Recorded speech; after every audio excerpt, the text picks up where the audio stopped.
Washington বেজিংয়ের মধ্যে শুল্কসহ ইতিবাচক বাণিজ্য আলোচনার পর থেকেই যুক্তরাষ্ট্র থেকে তেল কেনার পরিমাণ বাড়িয়েছে চীন। গেল মঙ্গলবার থেকে শনিবার পর্যন্ত সয়াবিন বীজের 10টি চালান কিনেছে বেইজিং। রয়েছে আরও কেনার সম্ভাবনা। এর প্রভাবে ভোজ্য তেলের বিশ্ববাজারে চাহিদা বেড়েছে পণ্যটির।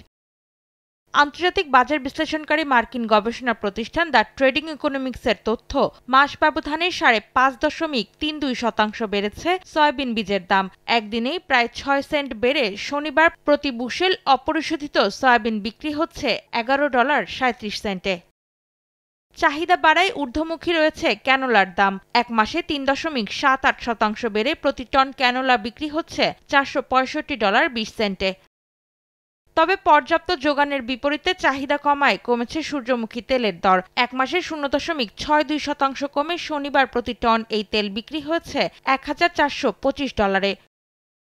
কমতির দিকে পাম তেলের দামও। মাস ব্যবধানে 3.25% কমে প্রতি টন এই তেল বিক্রি হচ্ছে $995.52। অন্তরা সেন, সময় সংবাদ।